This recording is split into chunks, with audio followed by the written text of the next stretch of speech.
Okey, kita sambung, kita sebelum kita masuk pada tajuk hadanatul rijal, kita ulang sikit lah tentang apa ni, turutan siapakah yang lebih berhak kepada penjagaan selepas daripada ibu kandung.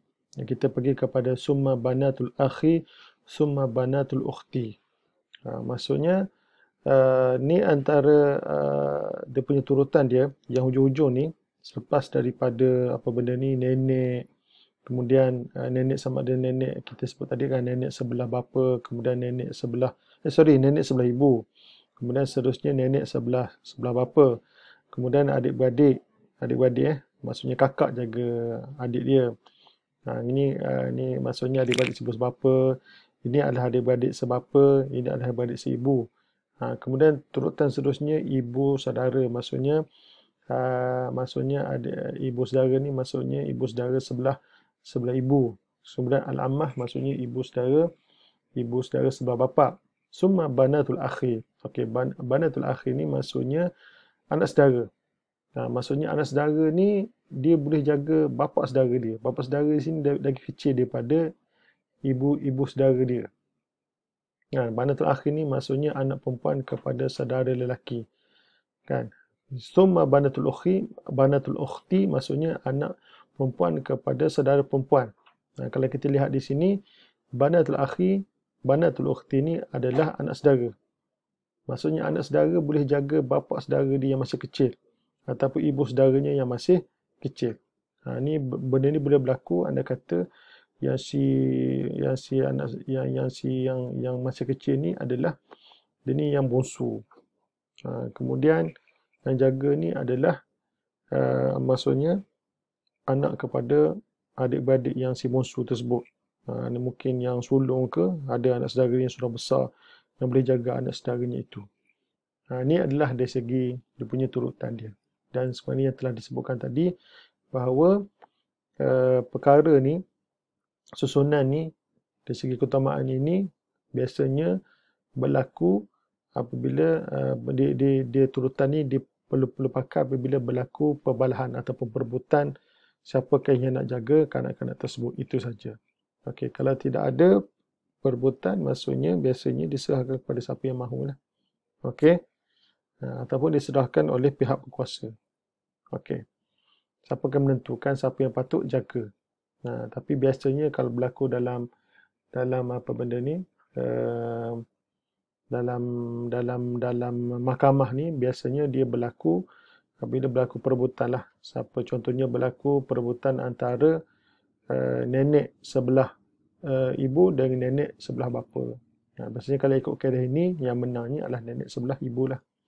Okey, seterusnya kita pergi kepada hadanatul rijal. Okey, jadi penjagaan daripada pihak lelaki pula. Okey, dia kata innal haqqun nisa fi hadanati muqaddamun la'anna huna alyaqu biha. Dia kata sesungguhnya hak perempuan dalam hadanah ni, hak mereka ni adalah lebih diutamakan. Kenapa? Li'anna huna alyaqu biha, kerana mereka ni lebih layak dalam bab hadanah ini. Walakin idza lam yakun hunaka imra'atun qaribatun litifli. Tapi anda kata jika sekiranya tiada di sana perempuan yang dekat, yang qaribah, maksudnya hubungan kerabat tu dekat dengan kanak-kanak tersebut. Ataupun ada wa abad an tahdinahu, tapi mereka tu enggan nak jaga kanak-kanak tersebut. Fahal yantaqilu hadzal haqqu ila rijal? Adakah dalam perkara ini berpindah hak hadanah ini kepada pihak lelaki? Dalam kes perempuan yang kerabat terdekat tiada, ataupun ada tapi enggan nak jaga. Jadi adakah berpindah hak ini kepada pihak lelaki? Jawapannya na'am. Yantaqilu haqqu hadanati ila rijal. Ya, dia kata berpindah hak hadanah kepada pihak lelaki. Jadi fayaqaddamu minhum al-mahramu al-warithu ala tartibi al-irthi. Maksudnya di sini dalam perkara ini diutamakan di kalangan mereka ni mahram. Maksud di kalangan mahram yang boleh mewarisi harta pusaka daripada kanak-kanak tersebut ala tartibi al-irthi, mengikut tertib susunan pewarisan. Ini perkara ini kena merujuk kepada bab pewarisan lah, dari segi keutamaannya siapakah yang paling utama untuk nak mewarisi harta pusaka kanak-kanak tersebut. Walaupun kita tahu kanak-kanak tu tidak ada harta, tapi anda kata dia tu ada harta, jadi keutamaannya siapakah yang utama mendapat harta tersebut. Jadi diutamakanlah yang mahram. Mahram ni maksudnya yang mahram dia lah yang tidak batal sembahyang dengan dia, kemudian dia tu waris pula, yang mewarisi daripada kanak-kanak itu. Ilal jad, melainkan datuk. Datuk fa innahu yuqaddamu alal ikhwah. Melainkan datuk, dalam kes datuk ini maka dia diutamakan daripada adik-beradik dalam penjagaan. Walaupun dalam bab pusaka, datuk dengan saudara ni dia sama level. Mereka ni ada kaedah yang tersendiri untuk nak membagikan harta pusaka. Dalam bab pusaka, datuk dengan adik-beradik ni, ikhwah ni, mereka ni sama level. Mereka ni saling berkongsi antara satu sama lain dalam bab pusaka. Tapi dalam bab hadanah, datuk lebih diutamakan daripada adik-beradik dalam bab hadanah ni ataupun bab penjagaan ini. Ini dari segi susunan dia. Jadi kita sebut tadi, dia kaedahnya dalam bab penjagaan lelaki, dia pergi kepada mahram yang waris. Maksudnya pewaris yang waris pusaka, dan mereka ni mahram dia. Yang maksud mahram ni maksudnya kalau ikut kita yang tidak boleh berkahwin lah. Yang tidak batal sembahyang. Kemudian summa al-waris ghairu mahrami. Kemudian turutan seterusnya kepada pewaris yang bukan mahram. Ala tertibil irthi aidan. Ikut susunan pusaka juga. Maka di sini dia kata fayuqaddamu al-ab. Fayuqaddamu, maka di sini dibagi kaedahnya, dia bagi kaedah terusan sini. Maka fayuqaddamu al-abu. Ini segala rumusan yang disebut tadi kan. Mahram yang waris. Kemudian dia bagi kaedah mahram yang waris ni, mahram yang maksudnya pewaris yang mahram. Yang mahram ni yang batal sembahyang. Kan, mengikut tertib pewarisan. Melainkan datuk kan, datuk sini dia lari sikit dalam kaedah ni sebab datuk dengan adik-beradik dalam bab pusaka ni dia lain. Tapi dalam bab hadanah diutamakan datuk. Kemudian kaedah seterusnya dia pergi kepada al-waris ghairu mahram. Kemudian seterusnya bila dah habis mahram yang waris kan, maka turutannya pergi kepada pewaris yang bukan mahram. Juga menurut susunan pusaka juga. Maka sini dia pun dia bagilah dia punya kaedah dia. Okey, maka dalam kes ini, siapakah yang lebih utamakan perkara ini? Fayuqaddamu al-ab. Maka diutamakan nombor satu lah bapa kandung. Summa al-jad. Jad wa in ala. Jad ni maksudnya datuk. Datuk sebelah bapa, wa in ala sampai ke atas. Sampai ke atas. Maksudnya moyang lah. Atas pada datuk moyang. Maksudnya kalau berlaku perebutan antara bapa kandung dengan datuk, maka menanglah bapa sini sebab bapa nombor satu. Kemudian contohnya berlaku perebutan antara datuk dengan moyang. Datuk dengan moyang, tentu sekali datuk sebab datuk ni lagi dekat dengan si kanak-kanak tersebut. Dia punya kaedah dia. Summa al-akhu syakik, kemudian turutan seluruhnya akhu syakik, maksudnya adik-beradik. Adik-beradik kandung kepada kanak-kanak tersebut, sepertinya abang sulung jaga adik dia bongsu tersebut. Kan? Bila dah semua tak ada orang nak jaga, ataupun perempuan semua dah tak ada, ataupun ada tapi tak nak, kan, bapa kandung tak ada, datuk pun tak ada. Jadi tinggal abang lah. Jadi abang lah jaga adik dia itu, sama ada adik itu lelaki ataupun adik perempuan. Summa al-akhu li'ab. Ni kemudian seterusnya, turutan seterusnya adik-beradik sebapa. Adik-beradik sebapa. Adik-beradik sebapa. Contohnya bapa ni ada isteri lain. Dan daripada isteri lain tersebut, ada anak lelaki hak sulung.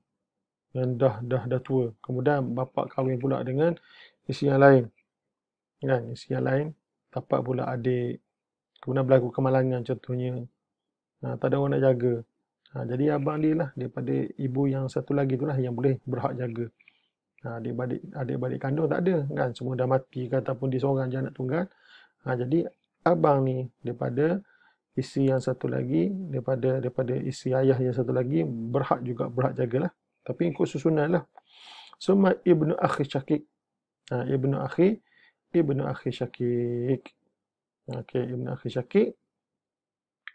Maksudnya ibnu akhi syakik. Anak saudara. Ibnu akhi syakik ni adalah anak saudara. Akhi syakik ni adalah adik-beradik dia. Ibnu tu adalah anak saudara dia. Jadi anak saudara juga berhak jaga pak saudara dia yang masih kecil. Kemudian fa ibnu akhil ab. Ini pun juga anak saudara tetapi daripada adik-beradik sebapa. Beradik sebapa. Okey. Kemudian turutan seterusnya summa ammu syakik. Ammu syakik maksudnya adik-beradik bapa, bapa saudara. Adik bapa saudara yang merupakan adik-beradik ibu sebapa dengan bapa kita. Okey, ammu syakik. Bapa saudara dah ni. Bapa saudara boleh jaga kita. Summa ammu li'ab. Ini juga bapa saudara tapi dia ni hanyalah adik-beradik sebapa saja dengan bapa kita. Juga boleh jaga. Summa ibnu ammi syakik. Ibnu ammi syakik. Ibnu ammi syakik ni adalah anak kepada bapa saudara. Kita panggil sebagai sepupu. Sepupu. Juga boleh jaga sepupu dia. Okey. Summa ibnu ammi lil-ab. Summa ibnu ammi lil-ab. Ibnu ammi lil-ab maksudnya anak lelaki kepada bapa saudara sebapa. Bapa saudara sebapa ni maksudnya dia ni adalah bapa saudara kita tapi dia ni adalah sebapa saja dengan ayah kita. Dan anak dia ni boleh jaga kita. Maksudnya dia ni kira level sepupu jugalah dengan kita. Dia beza dengan Ibnu Ammi Syakik. Ibnu Ammi Syakik ni maksudnya pak saudara ni dia adik-beradik sebapa dengan ayah kita. Kalau Ibnu Ammil Ab maksudnya bapa saudara juga tapi dia ni adalah sebapa saja dengan ayah kita. Jadi yang jaga kita, yang isu kita ni jaga ibnu ni. Ibnu ni adalah anak kepada bapa saudara. Itu sepupu kita lah. Jadi kalau kita tengok sini sepupu boleh juga jaga kita. Okey. Wa inna ma qaddima al-aqrab fal aqrab fil haqqi hadanah. Jadi sekarang ni dah habis dah dicerita dari segi turutan, dari segi orang lelaki yang menjaga tersebut kan. Maka di sini kita tengok dari segi keadaannya dia bagi seorang yang berhak jaga orang yang punya hubungan darah yang paling dekat sekali dengan kita. Maka sini dia kata wa inna ma qaddima al-aqrab fal aqrab fil haqqi hadanah li'anna al-aqraba awfaru syafaqatan 'ala al-ghalibi min al-ab'ad. Dia kata sesungguhnya diutamakan yang dekat sehinggalah seterusnya yang dekat sampai ke jauh dalam bab hadanah ini kerana yang dekat itu yang terdekat itu adalah awfar syafaqatan. Maksudnya dia tu lebih sangat mempunyai kasih sayang. Yang mempunyai kasih sayang yang paling banyak pada kebiasaannya lah daripada yang jauh. Maksudnya keluarga yang dekat lebih mempunyai kasih sayang berbeza dengan keluarga yang jauh. Gitulah maksudnya bapa kandung berbanding dengan sepupu. Tentu sekali bapa kandung lebih sayang kita berbanding dengan sepupu. Gitulah maksudnya. Kemudian wa aktsaru harsan ala haqqi riayah. Dan serunya yang paling dekat itu adalah yang akan bersungguh dalam bab jaga. Wa husni tarbiyah dan untuk nak tarbiyah dengan yang terbaik. Wa maslahati sirah dan juga untuk nak jaga kemaslahatan anak-anak kecil itu. Jadi inilah alasannya kenapa dalam bab hadanah ni sama ada lelaki ataupun perempuan ni samanya hadanah daripada pihak lelaki ataupun pihak perempuan diutamakan yang dekat berbanding dengan jauh kerana yang dekat tu lebih sayang pada kita dan lebih sungguh dalam nak jaga dan lebih sungguh juga untuk nak tarbiyah, nak didik dan untuk menjaga kemaslahatan kita kalau kita ni lah jadi sebagai kanak-kanak yang menjadi rebutan di kalangan mereka. Okey, wallahu alam. Assalamualaikum warahmatullahi wabarakatuh.